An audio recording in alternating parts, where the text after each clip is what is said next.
예, 안녕하세요. 반갑습니다. 김용태입니다. 오늘 드디어 스피드 리딩 특강, 대단원의 막을 내리는 10강 총정리 강의를 시작하도록 하겠습니다.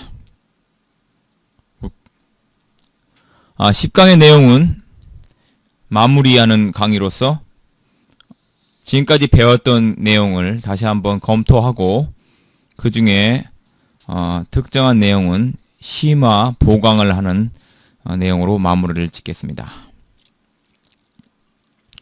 첫 번째 파트 1에 들어가서 시험 대비 방법을 한번 알아보죠. 우리가 지금까지 해왔던 그런 스피드 리딩의 기본적인 기술들을 이용해서 역시나 앞으로 읽을 reading material을 talk out loud와 fill in the blank로 읽으면서 스키밍을 하자라는 마음을 가지고 시작하도록 하겠습니다. 자, 우선 시험을 준비하기 위해서 첫 번째 원칙이 있는데 이거는 우리가 너무나 다 많이 들어왔고 아는 내용입니다. 학기가 시작된 다음에 첫 2주는 어떤 것을 해야 되냐면은 recall pattern이라는 것을 만들어서 시간이 날 때마다 at regular intervals 규칙적으로 시간이 날 때마다 규칙적으로 다시 한번 검토한다 이거죠. 그리고 크래밍이라는 것은 뭡니까? 벼락치기죠. 벼락치기를 절대 하지 마라. 누누이 많이 들어왔을 겁니다. 이 벼락치기를 하게 되면은 깊이 있는 내용을 알 수가 없고 피상적으로만 내용을 파악할 수밖에 없으니까 깊이 있는 공부가 되지 않는다는 거죠. 다음으로 수업에서 논의되었던 내용을 다시 한번 회상해보자 이거죠. 이 회상 패턴을, 리콜 패턴을 그려서 수업에서 논의됐던 것을 다시 한번 해보자는 거죠.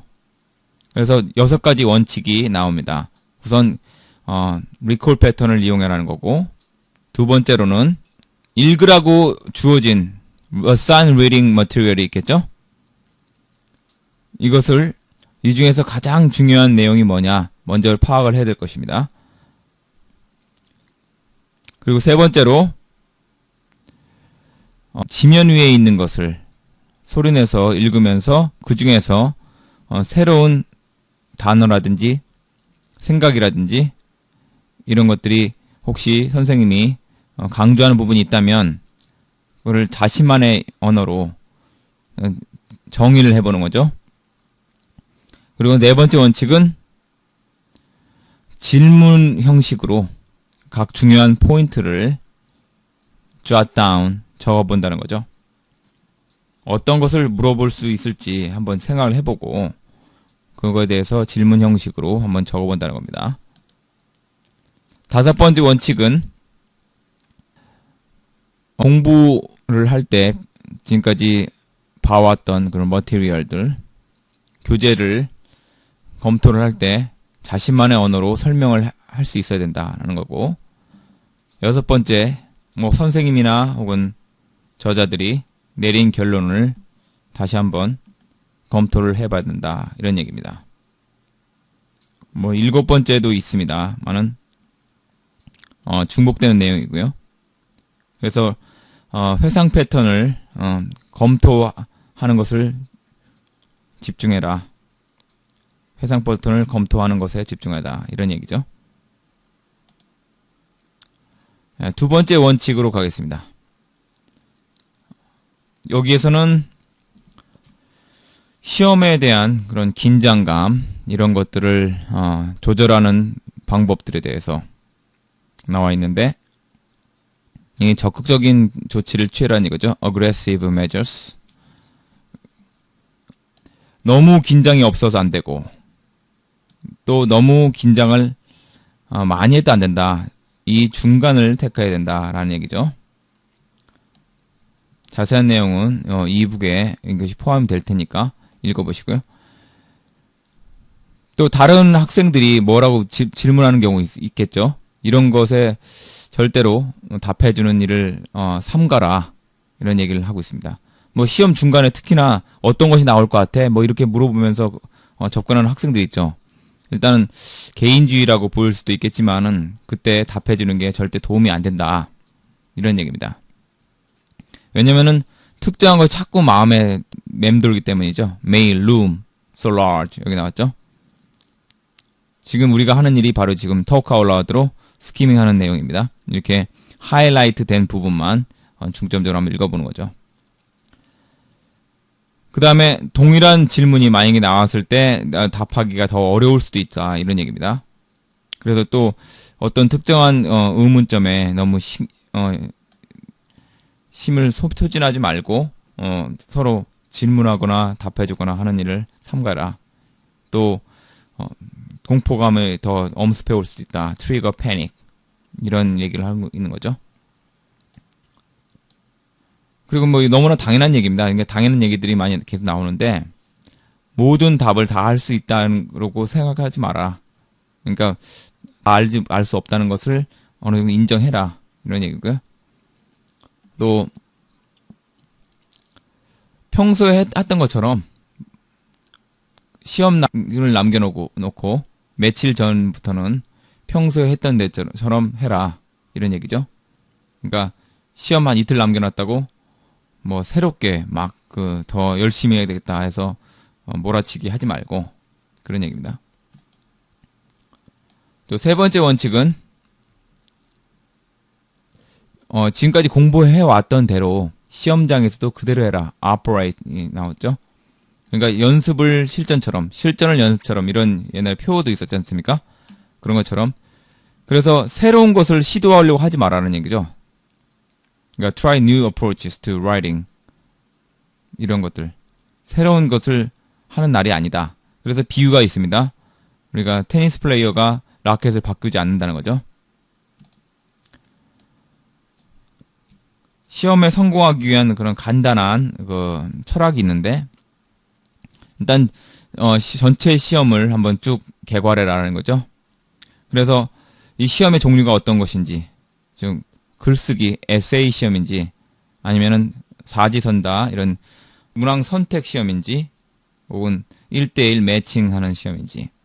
그 다음에 중요한 거에 이거는 너무나 중요해서 뭐 아무리 강조해도 지나치지 않지만 시험에 나와 있는 그런 지시사항을 꼼꼼히 읽어봐라. 되게 이런 것 때문에 실수하는 경우도 많이 있죠. 그래서 이런 예를 들을 수 있습니다.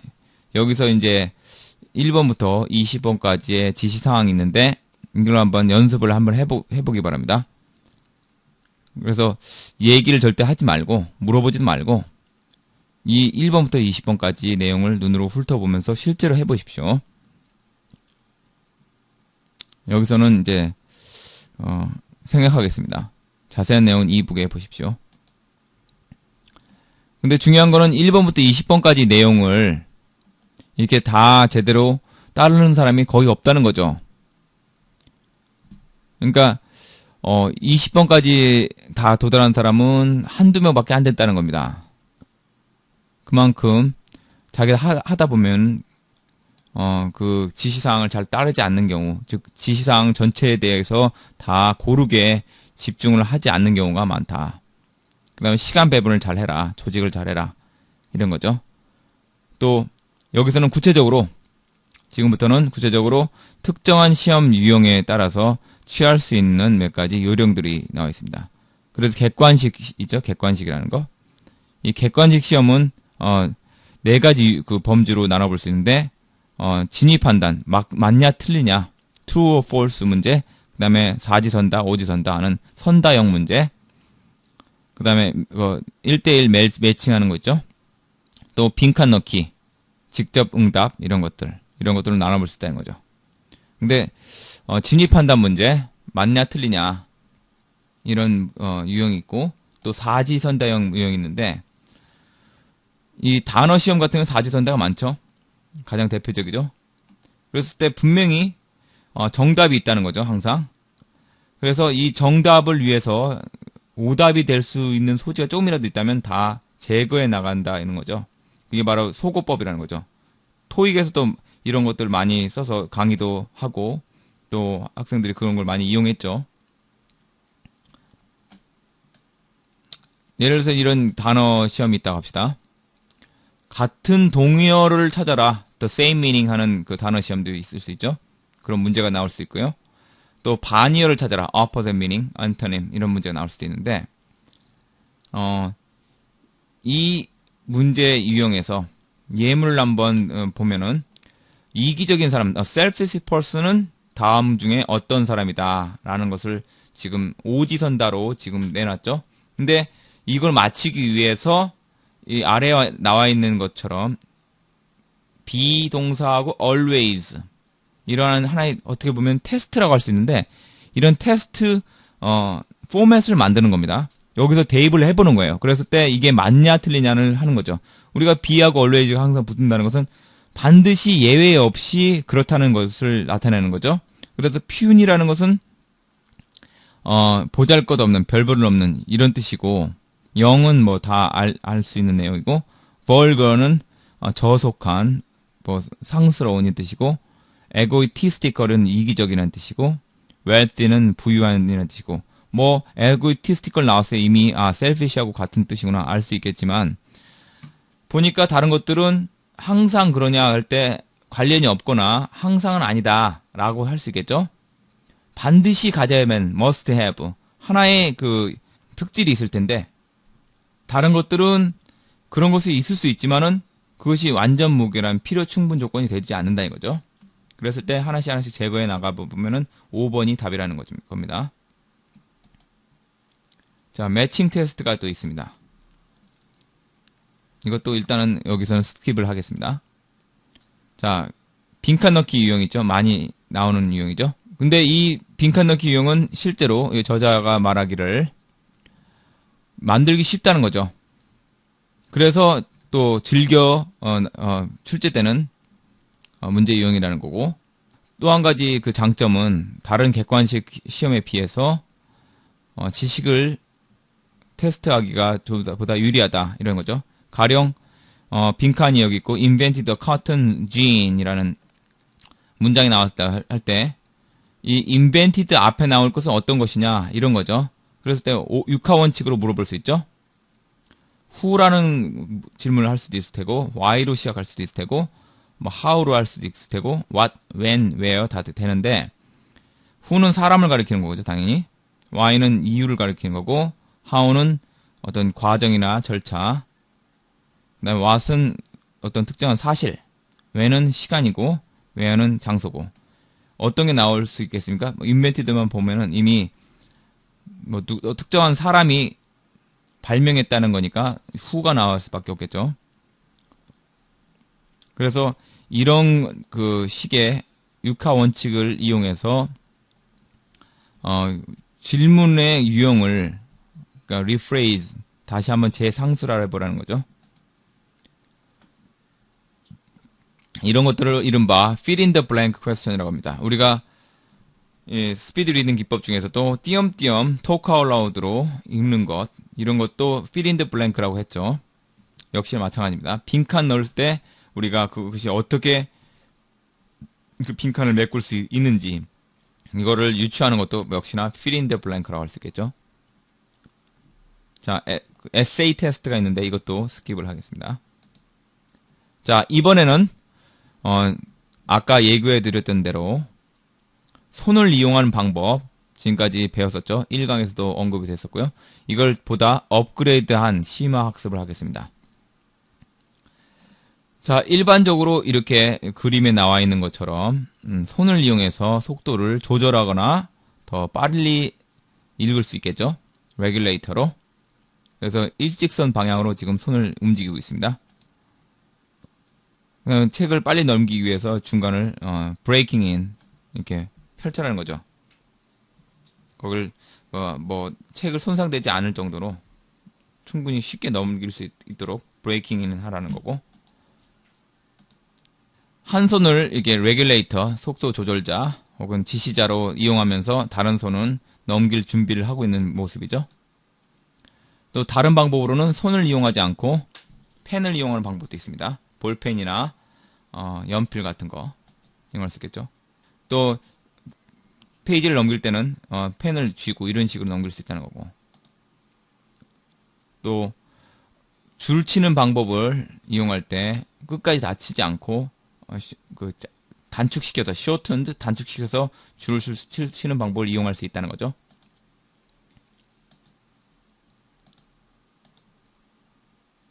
자, 줄 치는 방법 외에 체크하는 방법도 있습니다. 여기에 꼭 이게 표시를 하지 않더라도 연필로 표시하면 좋겠죠. 만약에 지울 수 있으니까 이렇게 표시를 하거나 점을 찍거나 또 이렇게 수직선을 긋거나 하는 방법도 가능하다. 근데 굉장히 유용하게 쓸 수 있는 방법으로 새로 업그레이드된 방법이 바로 S자 패턴입니다. 이게 또 S자 패턴은 약간 변형된 게 zigzag이죠. zigzag라고 하는 zigzag 방법도 있고요. 그래 프리뷰 단계에서 중심 요지를 파악하는데 이 방법을 쓰면 유용하다는 겁니다. 또 이렇게 동그라미를 치고 거기에 점을 찍는 것도 좋은 방법이 될 수 있죠. 그래서 만약에 이런 식으로 할 때 역시 빈 칸을 이렇게 비워놓은 상태에서 전부 모든 것을 인지하지 못할 경우가 있을 텐데, 그러면 속도가 빨라질수록 이렇게 중간에 빈 부분이 많이 생기겠죠. 우리가 스캐닝 할 때도 속도가 빨라지면은 해상도가 떨어지듯이 눈으로 스캐닝 할 때도 역시나 속도가 빨라지면 그만큼 일일이 모든 글자를 다 못 볼 경우도 많겠죠. 그렇다면은 아니면 잘 보지 못했을 경우에 첫 번째로는 멘탈 컨텍스트를 이용해서 이 정신의 그 문맥을 이용해서 충분히 이걸 유추하려고 노력하고, 만약에 그게 안 될 경우에는 다시 한번 돌아가서 재확인하면 이렇게 좀 더 자세히 볼 수 있다, 이런 얘기입니다. S자 패턴 얘기했고요. Z 패턴 있죠, 이렇게 지그재그로. 슬래싱 패턴이라는 것은 Z 패턴과 거의 비슷한데 이렇게 실선이 아니라 점선으로 나와 있습니다. 좀 더 빠르겠죠. 그 다음에 스파이럴 패턴도 있습니다. 동그라미를 그리는 거죠. 루핑 패턴도 있습니다. 또 위글링이라고 해서 주름살처럼 이렇게 내리는 방법도 있고요. 일직선을 쭉 내리는 방법도 있습니다. 역시나 두 손으로 이렇게 손가락 두 개를 이용해서 내리는 방법. 또 자기의 눈의 엉뚱한 것을 보지 않도록 하기 위해서 이런 카드를 이용해서 보지 않는 부분을, 눈이 시선이 떨어지지 않은 부분을 가리는 방법도 있죠. 집중력을 높이기 위해서요. 그 다음에 공백을 손을 따라서 쭉 내려오는 방법도 있고요. 역시 밑에도 그렇습니다. 역시 이런 방법이 있죠. 자, 그러면 손을 이용한 실전 연습을 한번 살펴보겠는데, 푸시다운 드릴이 있습니다. 이 푸시다운 드릴이라는 것은 목적이 읽는 속도, reading rate하고 이해력, comprehension rate 두 가지를 동시에 향상시키는 훈련 방법입니다. 그래서 일단은 읽을 재료가 있어야 되겠죠? 그걸 놓고 언더라이닝 하는, 즉 밑줄 치는 방식으로 손을 이용합니다. 1분 정도 읽습니다. 그런 다음에 1분 정도 읽을 때 딱 1분이 끝난 다음에 손이 위치한 지점이 있겠죠. 그래서 거기까지 얼마나 읽었는지 1분당 읽은 단어 수를 계산을 해놓고 적습니다. 그 다음에 다시 한번 밑줄 치는 손 운동을 이용해서 동일한 글을 50초 내에 읽습니다. 1분에서 50초로 줄었죠. 그런 다음에 이 50초 내에 읽었던 부분까지의 표시를 하기 위해서 종이 클립, 종이 쪽지 같은 것을 거기다 끼워 넣습니다. 이번에는 밑줄 치는 방식이 아니라 S자 형식으로 손을 이용해서 역시 40초 만에 동일한 글을 읽습니다. 그리고 나서 이 40초 내에 아까 표시했던 부분까지 도달해야 되겠죠. 그리고 다시 S자 형식을 이용해서 30초 내에 동일한 글을 읽습니다. 그리고 여섯 번째, 다시 한번 S자 형식이 아니라 이번에는 퀘스천 마크, 물음표 형식을 이용해서 20초 내에 동일한 글을 읽습니다. 또 한 번 물음표 형식을 이용해서 10초 내로 동일한 글을 읽는 훈련을 합니다. 마지막으로 자신이 원하는 손운동을 이용해서 읽기 시작하는데 표시를 해놓았던 부분까지 읽어야 되겠죠? 그래서 1분 동안에 얼마나 읽을 수 있을지를 확인을 하는 겁니다. 이번에는. 그러면 이게 시작할 때보다 훨씬 더 속도가 빨라져 있다는 것을 확인할 수 있을 것입니다. 이번에는 푸시업 드릴을 한번 보도록 하겠습니다. 푸시업 드릴이라는 것은 읽는 속도를 높이는 데 중점이 있고 이해력은 일단 밀어두는 겁니다. 그래서 첫 번째, 밑줄 치는 손의 운동을 이용해서 1분 동안 읽고요. 자기가 1분 동안에 읽었던 부분까지 표시를 해놓죠. 페이퍼 클립으로요. 그런 다음에 몇 단어나 읽었는지, 1분 동안 몇 단어나 읽었는지 계산을 합니다. 다시 한번 밑줄 치는 손의 운동을 이용해서 읽는데 더 빠른 속도로 읽습니다. 그러고 난 다음에 아까보다는 더 많이 읽었겠죠. 그래서 페이퍼 클립을 다시 한번 읽었던 부분까지 표시를 해놓습니다. 이번에는 S자 형식을 이용해서 다시 한번 읽습니다. 보다 더 빨리 읽습니다. 대신에 원래 읽었던 그 시작점에서 다시 한번 시작하는 거죠. 그러고 난 다음에 처음에 시작했던 페이지에서 끝났을 때 페이지까지의 그 페이지 수를 계산합니다. 그리고 나서 그 두 번째 페이퍼 클립, 아까 페이퍼 클립을 놔두고 두 번째 페이퍼 클립을 위치시키는데 거기서 지금까지 읽을 수 있었던 부분, 그 부분까지의 페이지 수를 2배를 표시를 해 놓습니다. 그리고 S자 형식을 이용해서 1분 동안 역시나 두 번째 페이퍼 클립, 방금 그 위치시켰던, 설치했던 두 번째 페이퍼 클립까지 도달할 수 있도록 1분 동안 읽는 훈련을 합니다. 그래서 이 훈련의 목적은 이해력을 증대하는 게 아니라 속도를 높이는 거죠. 두 번째 페이퍼 클립을 넘어서 읽을 수 있었던 그 부분까지, 그 부분이 바로 첫 번째 페이퍼 클립에 도달하기 전 부분과 동일해지는 거죠. 왜냐면 2배로 곱했으니까요. 여기서는 이제 세 번째 페이퍼 클립을 여기서 설치하는 겁니다. 이번에는 S자 형식을 이용해서 1분 동안 원래부터 읽기 시작했던 그 장소로부터 시작을 하죠.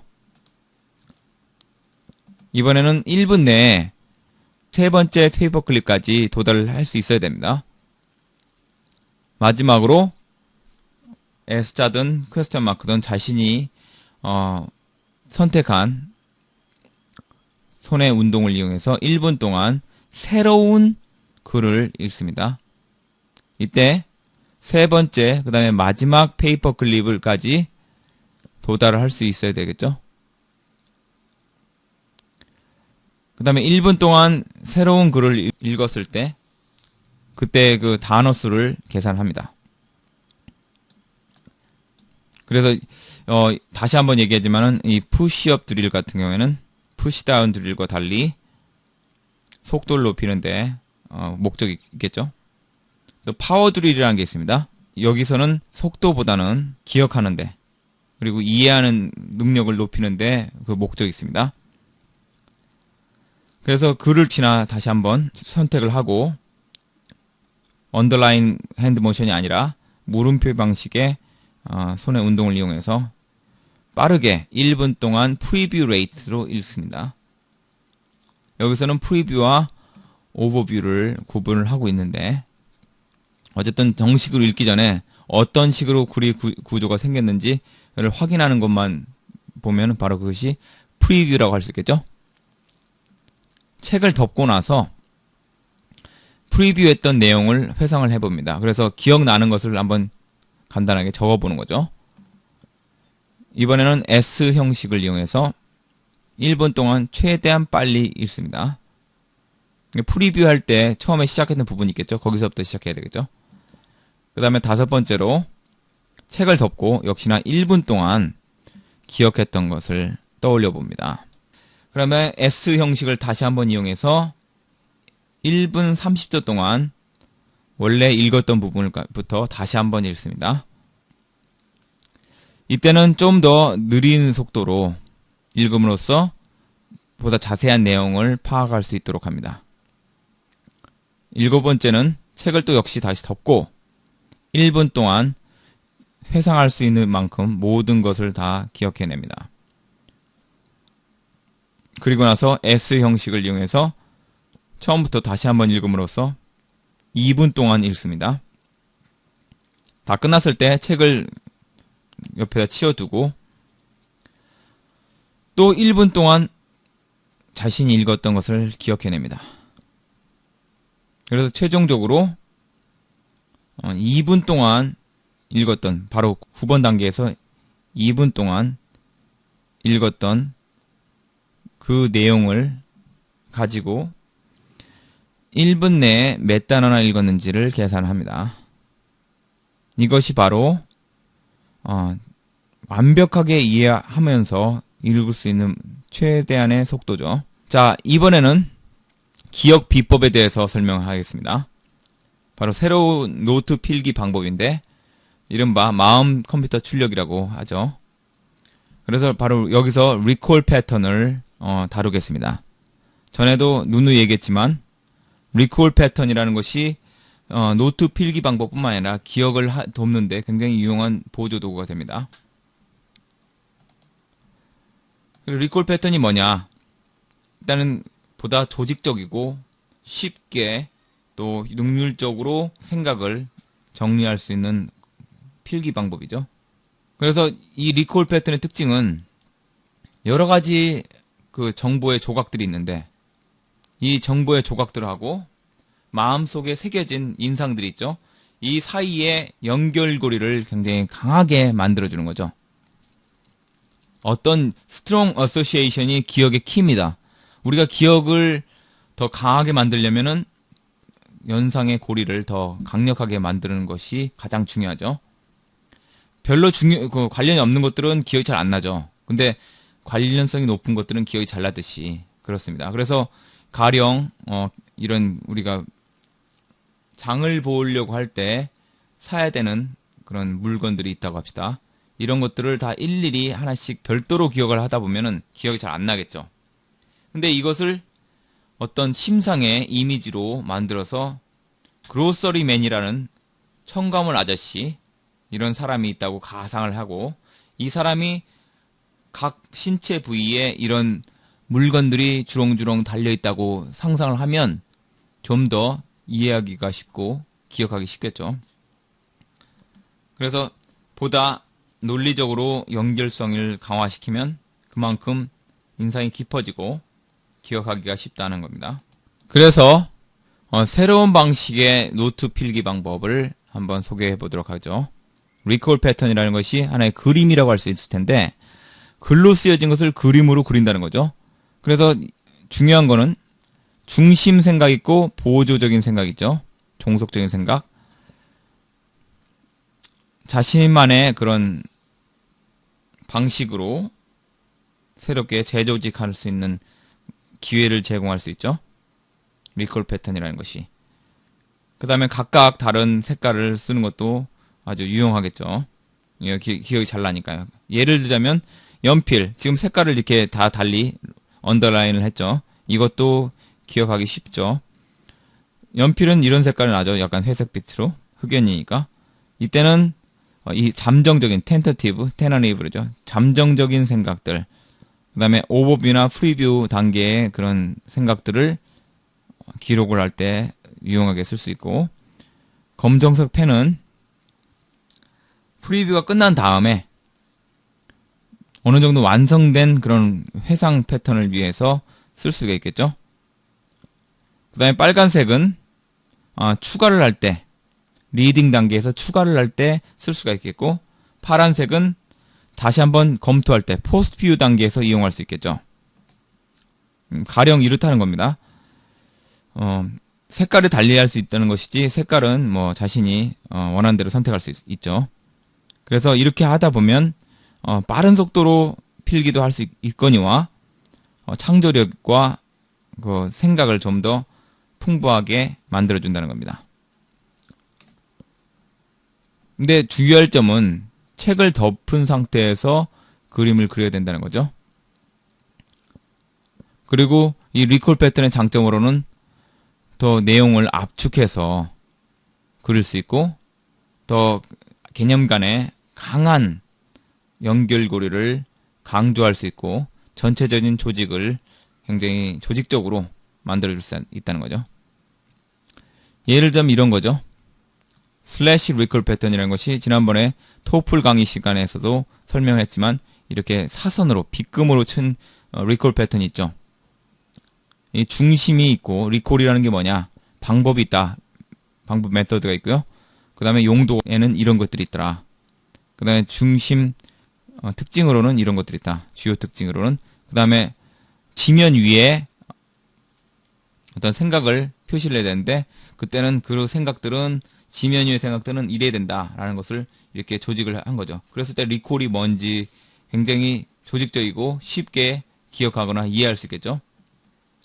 리콜 패턴을 그려볼 때 첫 번째 할 일은 이 바로 오버뷰 직후에 해야 된다는 거죠. 직후에 할 수 있다는 겁니다. 그러니까 오버뷰라는 것은 전체적인 조직이 어떻게 생겼는지 본 다음에 리콜 패턴을 그려볼 수 있겠죠. 근데 만약에 어려운 그런 개념이 나왔다. 텍스트 내용이 어렵더라. 그러면 오버뷰 단계가 아니라 프리뷰 단계에 가서 그려볼 수도 있겠죠. 프리뷰와 오버뷰는 차이가 뭐냐. 여기는 구별을 해놨습니다. 근데 오버뷰보다는 프리뷰가 다시 한번 보는 거니까, 오버뷰 다음 단계에서 보는 거니까 세부적인 내용을 다시 한번 본다고 할 수 있겠죠. 쉽게 생각해서 다시 한번 보는 거다.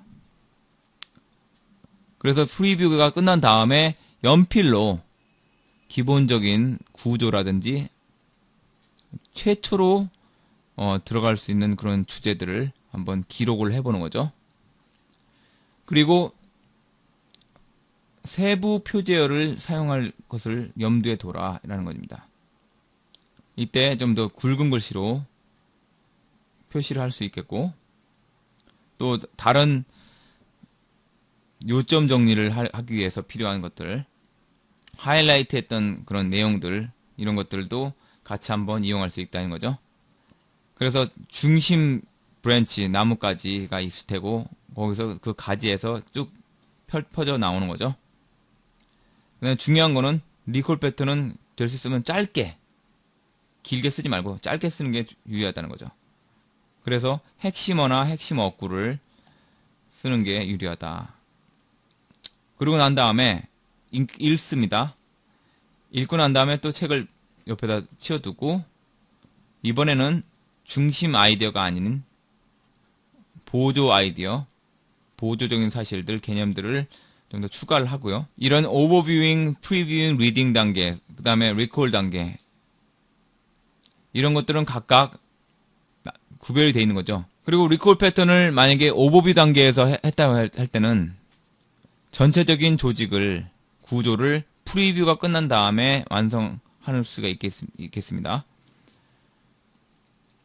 그래서 책에서 보고 그대로 베끼는 게 아니라 기억을 통해서 이것을 만든다는 게 중요하겠죠. 그 다음에 리콜 패턴에 좀 더 추가할 사항이 있거나 고칠 사항이 있으면 포스트 단계에서 다시 할 수 있다는 거고, 또 리콜 패턴은 어떤 것이 있는지 한번 보겠습니다. 슬래시 형식 있고 사선 형식, 아까 봤던 것이요. 그 다음에 선형 방식 있고 원형 방식 있고, 또 그림이나 어떤 무작위로 그릴 수 있는 방식이 있더라. 그래서 슬래시나 리니어 리콜 패턴의 그 양식을 한번 보면은 슬래시 방식은 이렇게 되어 있겠죠. 그다음에 리니어는 선형으로 되어 있으니까 사선이 아니라 수평선으로 되어 있겠죠. 그래서 슬래시 방식이 가장 유명하고 가장 즐겨 쓰는 방식인데, 이때는 중심 생각을 중심에 두고, 중간에 두고 가지치기를 하는 거죠. 그 다음에 리니어 같은 경우에는 보다 조직적인 논리적인 패턴이 있을 경우에 이렇게 이용할 수 있다는 거죠. 케이스북 같은 경우. 한편 원형 방식이 있겠죠. 원형 방식은 중심 요지가 중간에 위치해 있고 그 세부적인 내용을 격가지로 이렇게 그릴 수 있는 것이죠. 그래서 이 중심 생각에는 육하 원칙에 각각의 내용들이 들어갈 수 있습니다. 누구냐, 무엇이냐, 어디냐 이런 것들 네모로 이용할 수 있겠죠. 원형 말고도 네모도 그릴 수 있습니다. 한편 픽토리얼 같은 경우에는 이렇게 픽토리얼은 특정한 그 그림이 정해지는 건 아니고 자신이 원하는 그림을 그릴 수 있는 거죠. 기억하기 쉬운 그림으로. 예를 들어 테이블이다. 테이블 만드는 방법을 우리가 정리하고 싶다 그러면 테이블을 그리면 되겠죠. 가장 그 생각과 추상적인 개념이나 구체적인 사물과 가장 연관성이 높은 것들, 이런 것들을 그림으로 그려볼 수 있겠죠. 또 어떻게 커브볼을 칠 것이냐, 치는 방법, 그것은 여기 배트에 그릴 수 있겠고, 잡는 방법은 이렇게 원형으로 그릴 수도 있고요. 슬래시 리콜 패턴에 대해서 알아보겠는데, 가장 유명하고 유용한 방법인데, 지난번에 토플 정리할 때도 이 방법을 썼죠. 그래서 세부 표제어 같은 경우에는 중심 주제에서 뻗어나온 건데, 또 세부 표제어 밑에 또 세부 표제를 또 그릴 수 있겠죠. 그래서 이 그 방법의 장점은 여러 군데 그게 산발적으로 퍼져 있는 내용들을 하나로 조직화 시킬 수 있다는 거죠. 그래서 이런 식으로 그릴 수 있습니다. 쇼핑 리스트를 그릴 때, 그러니까 그 낙농업 관련된 제품들, 우육 제품들, 우유 제품들은 dairy라고 그러죠. 이런 것들을 이런 식으로 그릴 수 있다는 겁니다. 반면에 슬래시 리콜 패턴의 예로서 사법 판례 이런 것들을 여기다 그려볼 수 있겠죠. 리니어 패턴과 레디얼 패턴이 있다는 거. 또 픽토리얼 패턴. 이 픽토리얼 패턴은 굉장히 그 시각적으로 예민한 사람들이 이용할 수 있다 이런 얘기죠. 랜덤 패턴이라는 것도 있습니다. 이거는 뭐 정해져 있는 건 아니고 무작위로 그릴 수 있다는 거죠. 그러니까 생각나는 대로 무작위로 사실이나 개념이나 이런 것들을 적어볼 수 있다는 겁니다.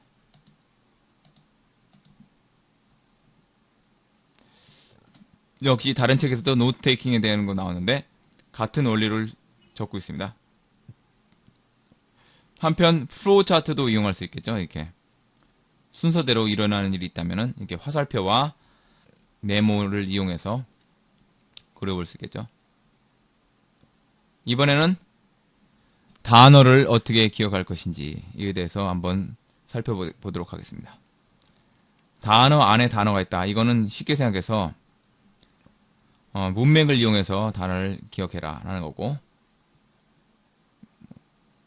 guessing 할 수 있다는 거죠. 추측할 수 있다는 거예요. 그래서 이 추측을 할 때 이용할 수 있는 것은 이 전치사구, 전치사 같은 것이 이용할 수 있다. 그 다음에 많이 등장하는 접두어를 한번 살펴보도록 하겠습니다. 이 접두어를 알고 있으면 기억하거나 추론하기가 보다 쉽겠죠. A 같은 경우에는 부정의 의미가 있죠. not without. 혹은 A가 어드로 바뀔 때도 있고 AP로 바꿀 때도 있고, 뒤에 있는 나오는 두음과 연결지어서 뒤에 뭐가 붙을 수 있겠죠. AD나 AP나 AN이나 이런 등등. 근데 그때 A는 뭐뭐 쪽으로라는 뜻이에요. 쪽으로 가깝다 라는 뜻이죠.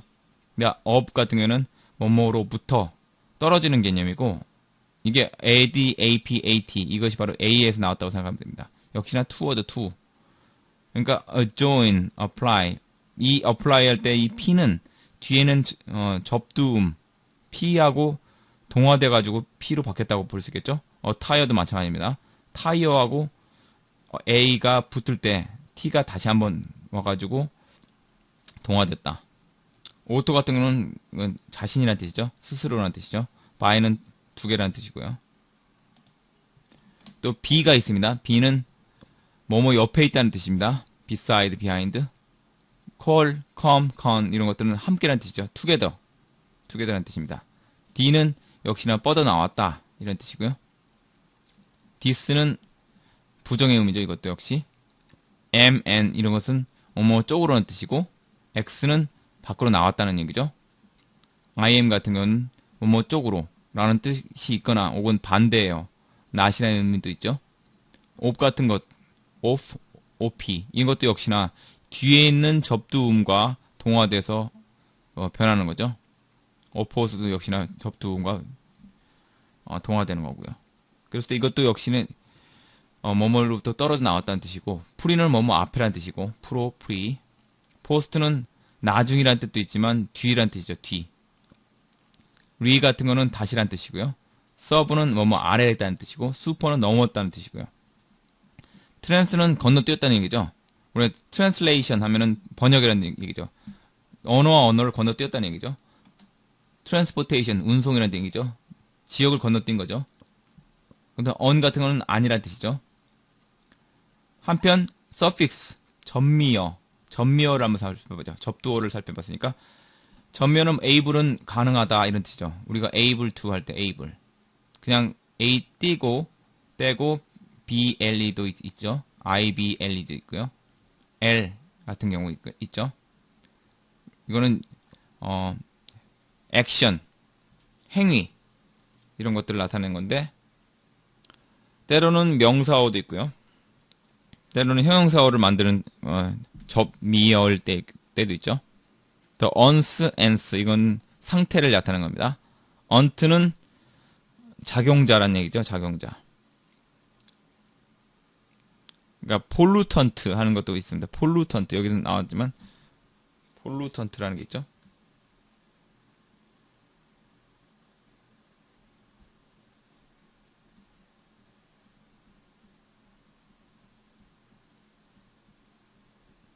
ant죠. ant. 폴루턴트는 뭡니까? 오염물질이죠. 오염작용자.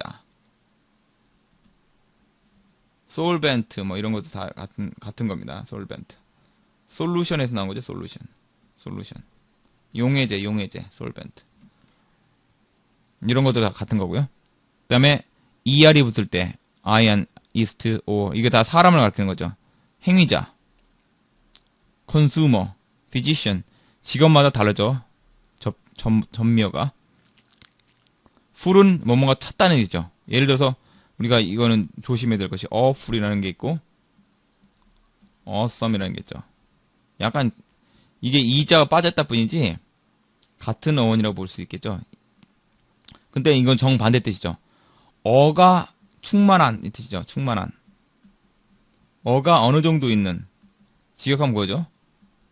근데 awesome은 정말 대단하다. 굉장히 긍정적인 의미예요. 끝내준다. awesome 그러죠. 근데 awful은 정말 최악의 하는 게 이때는 부정적으로 해서 어가 되는 거고 이때는 어가 같은 어인데 너무 좋아가지고 놀라가지고 경외감을 나타내는 어죠. 이런 식으로 이해할 수 있겠습니다. 그래서 full이 충만하다는 뜻이다.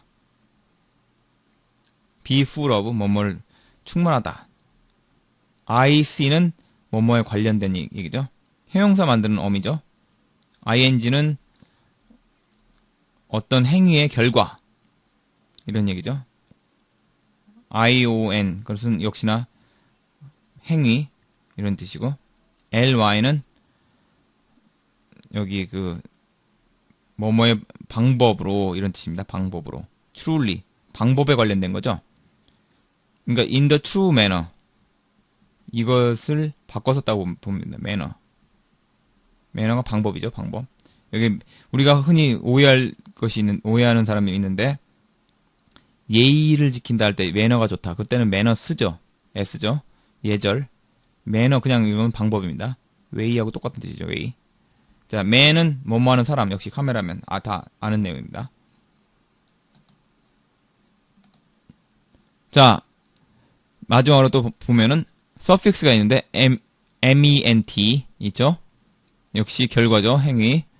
그 다음에 이런 어미는 뭐뭐가 가득 차거나 혹은 뭐뭐처럼 같은 보이는 이런 얘기죠.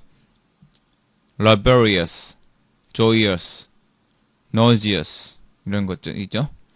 그 다음에 ry, ty, ity 이런 것은 상태죠. shun 이거는 역시 행위입니다. 또 어원이 이런 걸 알아두면 굉장히 유리한 게 있는데 어떤 거냐면은 farcy, fact, fact 이거는 사실이라는 뜻도 있고 쉽다는 뜻도 있습니다. 근데 어떤 것을 만든다는 뜻이죠. 원래는 만든. facile 하면은 쉽다는 거예요. 만드니까 쉬운 거죠.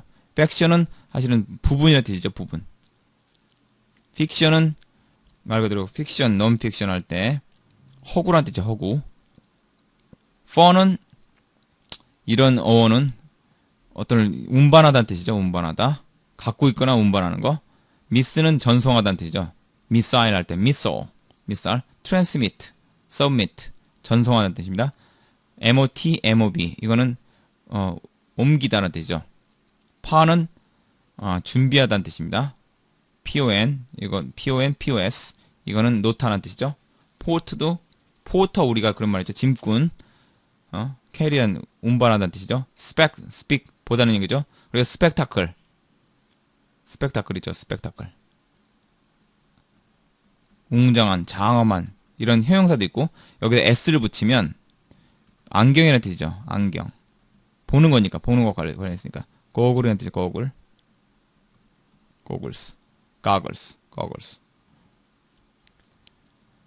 자, stat 이거는 서다 뜻이고 tense 이거는 늘리다는 뜻이죠. 늘리다. 그러니까 사실은 pretend도 사실은 같은 어원이라고 할 수 있겠죠. pretend는 뭐뭐 하는 척하다. 미리 늘려놓으니까 미리 막 바람을 잡아놓으니까 뭐뭐 하는 척하는 거죠. 자, vent 이거는 오다는 뜻이다. 오다. venture, advent도 있죠. advent. 아까도 어드가 뭐라고 그랬죠? to라는 뜻이죠. vent는 카미라는 뜻입니다. 도래하다는 뜻이죠. 도래. 왔다. advent. 그러니까 이런 것들 나중에 어휘 강의를 별도로 또 하고 있는데 거기서 또 다시 한번 정리를 할 수 있겠습니다. 또 토익이나 이럴 때도 어휘집이나 이런 것들을 그리고 또 강의도 해드릴 테니까 그때 이런 것들이 자세하게 언급될 겁니다. 다시 한번. 자, 이런 것이 있다는 것만 알아두시면 됩니다. vid 이거는 비디오, 안 봐도 비디오 따를 때 vid 이렇게 생각하시면 되죠. 아는 단어를 통해서 기억을 하면 되겠죠. 이런 것들이 있습니다. 그 다음에 코드는 사실은 우리가 글을 읽을 때 이해하는 것이 암호를 해독하는 과정하고 비슷하다. 이런 얘기입니다. 그냥 특별한 건 없고요. 그래서 여기까지 우리가 정리를 했는데 10강까지 강의 들으시라고 뭐 저도 그렇지만은 여러분들 수고 많이 하셨고요. 시즌2가 또 역시 준비하고 있습니다. 지금 이 강의는 사실은 5강까지 기본 강의 5강을 실전 강의라고 했지만 사실은 더 크게 보면 10강 전체가 기본 강의라고 할 수 있겠죠. 근데 다음에는 이 강의를 기본으로 해서 연습 강의 이런 것을 준비하고 있습니다. 시즌2죠. 이른바 시즌2. 시즌2가 있죠. 그래서 이 시즌2에서는 연습 위주로 보다 다양한 실전 테스트, authentic 테스트를 이용해서 연습을 시키겠습니다. 그래서 이때는 역시나 이북이 필수고요. 이북이 있어야지 연습이 되니까요. 지금은 일단은 이런 것이 있다는 것을 들어두는 정도고 여러분들 이 내용에 대해서도 기본 강의에 대한 교재도 98 하고 싶은 분들이 있으면 연락을 주십시오. 자, 그 다음에 바로 이 다음 강의로 드디어 여러분들이 많이 기다리셨던 출문풀 시리즈 첫 번째 강의로 토익 편이 이어지겠습니다. 예, 여러분은 수고 많이 하셨습니다. 감사합니다.